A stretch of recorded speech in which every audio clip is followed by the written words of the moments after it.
Hello students, welcome to tutor tips. तो आज हम इकोनॉमिक सेशन में पढ़ेंगे the concept of indifference curve. Firstly let's discuss the meaning of indifference curve. Indifference curve क्या होता है? It is a graph showing the combinations of two goods that give the consumer the same level of satisfaction and utility, making him indifferent. It means कि indifference curve एक graph है जो दो goods के अलग अलग कॉम्बिनेशंस को represent करता है और उन सब कॉम्बिनेशंस पे एक कंज्यूमर जो है इंडिफरेंट होता है। इट मीन्स कि वो same level of satisfaction and utility attain कर रहा है हर कॉम्बिनेशन से। हम इंडिफरेंस कर्व को इंडिविजुअल कंज्यूमर के प्रेफरेंसेस और डिमांड पैटर्न्स को शो करने के लिए यूज़ करते हैं over two different commodities. So in other words, indifference curve हर उस पॉइंट को रिप्रेजेंट करता है जहाँ पे एक कंज्यूमर इंडिफरेंट है टू बाय टू कमोडिटीज़, और इस कर्व पे कोई भी पॉइंट कंज्यूमर का same level of satisfaction represent करता है by consuming a combination of two commodities. Now let's discuss what is indifference set. Indifference set क्या होता है? ये एक सेट है जो दो कमोडिटीज़ के डिफरेंट कॉम्बिनेशंस को रिप्रेजेंट करता है जो कंज्यूमर को same level of satisfaction provide कर रहे हैं। इट मीन्स कि एक सेट में हम जितने भी कॉम्बिनेशंस की बात करते हैं उन सब कॉम्बिनेशंस पे एक कंज्यूमर इंडिफरेंट है। ऑल्सो इंडिफरेंस सेट को हम दो कमोडिटीज़ की कॉम्बिनेशंस की टैबुलर रिप्रेजेंटेशन भी कह सकते हैं, जिस पे एक consumer same level of satisfaction और यूटिलिटी अटेन कर पा रहा है। हम जब इस सेट को इंडिफरेंस सेट को ग्राफ पे प्लॉट करते हैं तो उसको हम क्या बोलते हैं? Indifference curve. Now let's discuss the term indifference map. Indifference map is basically the collection of indifference curves over different utility levels on the graph. It means कि जब हम एक ग्राफ पे एक से ज़्यादा इंडिफरेंस कर्व्स को रिप्रेजेंट करते हैं, शो करते हैं, तो वो हमारा इंडिफरेंस मैप होता है। ये different combinations of two commodities को रिप्रेजेंट करता है जो कंज्यूमर को इक्वल सेटिस्फेक्शन देते हैं। और जो हमारे हाई इंडिफरेंस कर्व होते हैं वो हाई लेवल ऑफ सेटिस्फेक्शन, और जो लो इंडिफरेंस कर्व होते हैं वो lower level of satisfaction represent करते हैं। हम ऐसे भी बोल सकते हैं कि जब हम एक से ज़्यादा इंडिफरेंस कर्व्स या फिर फैमिली ऑफ इंडिफरेंस कर्व्स को डायग्राम या ग्राफ पे रिप्रेजेंट करते हैं तो उसको हम इंडिफरेंस मैप बोलते हैं। Now let's discuss the concept of indifference curve with an illustration. Suppose एक consumer है, वो दो commodities wheat and rice को consume कर रहा है to get some utility और satisfaction. तो पहले हम इसको indifference set से समझते हैं। Suppose कि वो चार combinations को consume करने से same level of satisfaction attain कर पा रहा है, that is A, B, C and D, जहाँ पे हमारा ए कॉम्बिनेशन क्या रिप्रेजेंट कर रहा है? 10 units of wheat and 5 units of rice. B combination में 7 units of wheat and 6 units of rice. C combination में 5 units of wheat and 7 units of rice, and D combination में वो 4 units of wheat and 8 units of rice को consume कर रहा है। It means कि वो ए, बी, सी, डी में से कोई भी कॉम्बिनेशन को चूज़ करने पे same level of satisfaction achieve कर पा रहा है। इसके अलावा ये इंडिफरेंस सेट जो है ये भी रिप्रेजेंट कर रहा है कि जब एक कंज्यूमर एक कमोडिटी के कंजम्पशन को इंक्रीज़ करता है तो वो दूसरी कमोडिटी के लिए सेक्रीफाइस करता है। अगर हम इस एग्जांपल की बात करें तो यहाँ पे वो राइस के कंजम्पशन को इंक्रीज़ कर रहा है और उसके अगेंस्ट वो वीट की कंजम्पशन पे सेक्रीफाइस कर रहा है इन सच अ वे कि उसके लेवल ऑफ सेटिस्फेक्शन में कोई भी चेंज ना हो। Now let's discuss its graphical representation. तो ग्राफिकल रिप्रेजेंटेशन के लिए हम जो इंडिफरेंस सेट पे डिस्कस करके आए हैं वैल्यूज़, उसको रिप्रेजेंट करेंगे। हम यहाँ पे एक्स एक्सिस पे the quantity of rice in units represent करेंगे, whereas on Y axis will represent the quantity of wheat in units. तो सबसे पहले हम इन डिफरेंट कॉम्बिनेशंस को प्लॉट करेंगे। पहले हम ए कॉम्बिनेशन को प्लॉट करेंगे जहाँ पे वो 10 units of wheat and 5 units of rice को कंज्यूम कर रहा है। सिमिलरली हम बी कॉम्बिनेशन को रिप्रेजेंट करेंगे जहाँ पे वो 7 units of wheat and 6 units of rice को कंज्यूम कर रहा है। ऐसे ही हम सी कॉम्बिनेशन जहाँ पे 5 units of wheat and 7 units of rice को कंज्यूम कर रहा है, और लास्ट में हम डी कॉम्बिनेशन को जहाँ पे वो 4 units of wheat and 8 units of rice को कंज्यूम कर रहा है। अब हम इन चारों पॉइंट्स को ज्वाइन करेंगे, और ज्वाइन करने पे जो हमें कर्व मिलेगा वो हमारा कर्व क्या होगा, इंडिफरेंस कर्व। इंडिफरेंस कर्व पे हमारे ए बी सी डी के अलावा अगर कोई भी पॉइंट और भी हो तो वो भी हमें इक्वल सेटिस्फेक्शन ही रिप्रेजेंट करता है।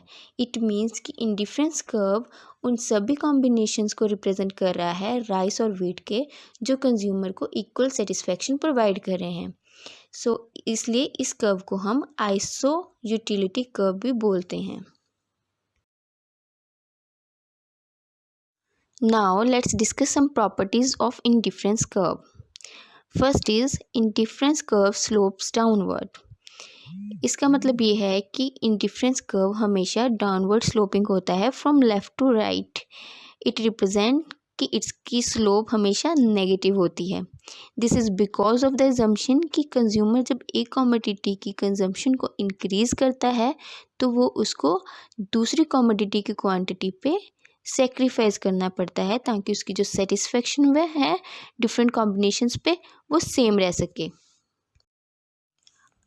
अगर हम इस एग्जांपल की बात करें जो हम डिस्कस करके आए हैं, तो इन चारों combination A B C and D पे वो इक्वल सेटिस्फेक्शन अचीव कर पा रहा है। जैसे कॉम्बिनेशन ए में वो वीट को ज़्यादा डिमांड कर रहा है एज़ कम्पेयर टू राइस, और जब वो राइस की डिमांड को बढ़ाता है तो वो वीट की डिमांड पे सेक्रीफाइस कर रहा है, क्वांटिटी पे सेक्रीफाइस कर रहा है। इसलिए जो हमारे इंडिफरेंस कर्व की स्लोप है वो नेगेटिव होती है और ये डाउनवर्ड स्लोपिंग होता है। Now the second is indifference curve is convex to the origin. हमारे जो इंडिफरेंस कर्व है वो जनरली ओरिजिन के कन्वेक्स होता है। क्यों? क्योंकि ये हमारा लॉ ऑफ मार्जिनल सब्स्टिट्यूशन को रिप्रेजेंट करता है। हमारा जो लॉ ऑफ मार्जिनल सब्स्टिट्यूशन क्या कहता है? It states that as a consumer gets more and more unit of commodity X, he will be willing to give up less and fewer units of Y so that the level of satisfaction of consumer remains the same. इस law को हम detail में अगली videos में discuss करेंगे। तो basically ये law क्या बताता है कि जैसे जैसे कंज्यूमर एक कमोडिटी की यूनिट्स को कंज्यूम करना इंक्रीज़ करता है तो वो दूसरी जो कमोडिटी है उस पर गिव अप कर देता है ताकि उसका जो सेटिस्फेक्शन लेवल है वो सेम रह सके। फॉर एग्जाम्पल अगर हम इस ग्राफ की बात करें तो यहाँ पे जो हमारा इंडिफरेंस कर्व है वो ओरिजिन के कन्वेक्स है। ये क्या रिप्रेजेंट कर रहा है कि the marginal rate of substitution of rice for wheat is declining. It means कि जैसे जैसे कंज्यूमर राइस की यूनिट्स को इंक्रीज़ कर रहा है, कंजम्पशन को इंक्रीज़ कर रहा है, तो वो व्हीट की कंजम्पशन को डिक्लाइन कर रहा है। तो इसलिए हमारा जो इंडिफरेंस कर्व है वो हमेशा ओरिजिन पॉइंट ऑफ ओरिजिन से कन्वेक्स होता है। Now the third is indifference curves never cut each other. It means कि दो indifference curves एक दूसरे को कभी भी intersect नहीं कर सकते क्योंकि हर indifference curve एक different level of satisfaction को represent करता है। अगर दो curves एक दूसरे को कभी भी एक किसी भी पॉइंट पे इंटरसेक्ट करते हैं तो ये इम्प्लाई करते हैं कि वो दोनों same level of satisfaction represent कर रहे हैं, और at that point which is not logical. For example अगर हम इस ग्राफ की बात करें तो यहाँ पे हमारे पास दो इंडिफरेंस कर्व्स हैं, IC1 एंड IC2, जो एक दूसरे को इंटरसेक्ट कर रहे हैं एट पॉइंट A, जो रियल लाइफ में पॉसिबल नहीं है। बट हम इस प्रॉपर्टी को समझने के लिए इस ग्राफ को समझते हैं। Point A and C on indifference curve IC1 क्या रिप्रेजेंट कर रहा है कि जो एक कंज्यूमर को ए कॉम्बिनेशन से सेटिस्फेक्शन मिल रही है और जो सी कॉम्बिनेशन से सेटिस्फेक्शन मिल रही है वो इक्वल है। ऐसे ही अगर हम इंडिफरेंस कर्व 2 की बात करें तो यहाँ पे जो कंज्यूमर ए कॉम्बिनेशन से सेटिस्फेक्शन ले रहा है और बी कॉम्बिनेशन से ले रहा है वो इक्वल है। तो ओवरऑल इट इम्प्लाइज कि ए बी और सी तीनों कॉम्बिनेशन से कंज्यूमर जितनी भी सेटिस्फेक्शन ले रहा है वो सेम है, but it is not possible because B combination में जो वीट की क्वांटिटी है वो ज़्यादा है as compare to in combination C, although quantity of rice is the same.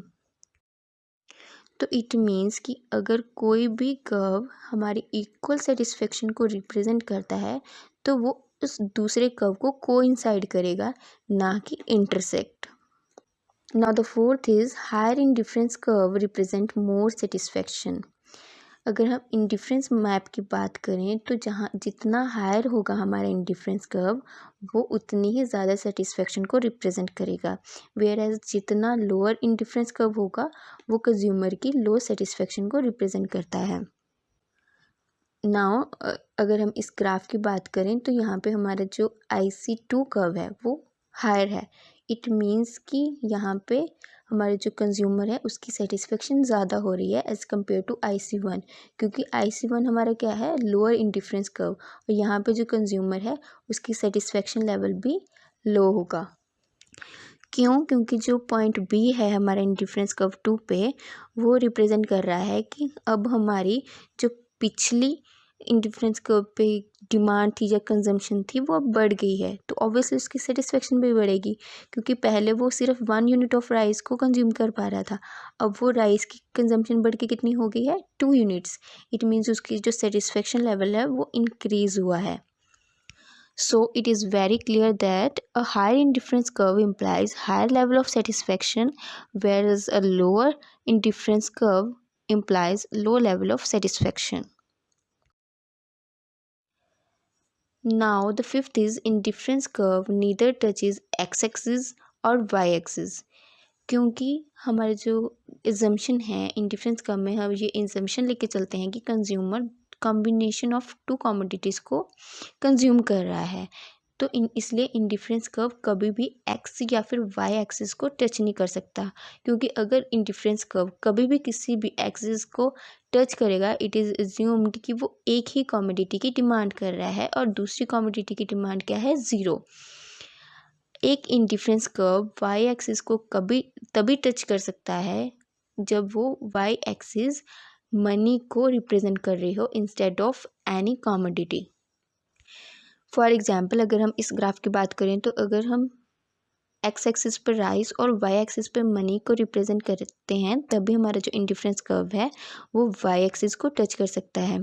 या जहाँ पे हमारा जो एम है एम पॉइंट है वो क्या रिप्रेजेंट कर रहा है कि जब एक कंज्यूमर के पास OM यूनिट्स ऑफ मनी है तो वो राइस की डिमांड ज़ीरो कर देगा, वेयर एज एन पॉइंट ये रिप्रेजेंट कर रहा है कि जब उसके पास OP यूनिट्स ऑफ मनी है तो उससे वो ओ की क्वांटिटी ऑफ राइस को बाय कर सकता है और ये कॉम्बिनेशन उसको सेम सेटिस्फेक्शन प्रोवाइड करेगा जो उसको OM यूनिट्स ऑफ मनी अपने पास रखने से मिल रही थी। Now the last property of indifference curves is indifference curves need not be parallel to each other. It means कि जब हम दो या दो से ज़्यादा इंडिफरेंस कर्व को रिप्रेजेंट करते हैं तो ये ज़रूरी नहीं है कि वो एक दूसरे के पैरेलल हों। ये डिपेंड करता है मार्जिनल रेट ऑफ सब्स्टिट्यूशन पे, इंडिफरेंस मैप पे। अगर तो मार्जिनल रेट ऑफ सब्स्टिट्यूशन दो कमोडिटीज़ का डिक्रीज़ कर रहा है एट ए कांस्टेंट रेट तो जो कर्व हैं वो आपस में पैरेलल होंगे, otherwise they are not parallel. तो आज हमने क्या क्या पढ़ा। First of all what is indifference curve?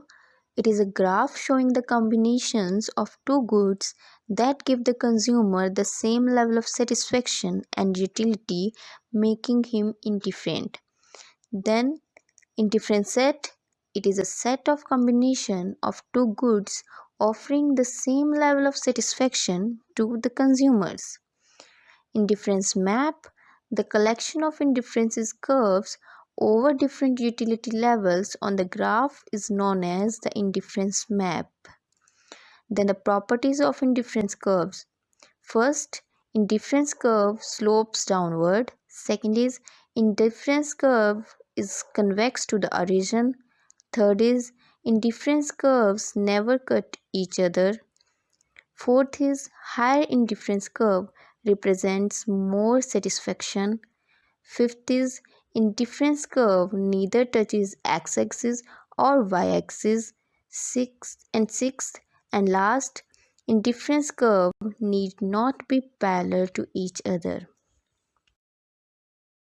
So it was all about today's topic. If you like this video, like, comment and share. And if you have any doubt or you want to ask anything, you can ask us in comments, and don't forget to subscribe our channel. Thank you.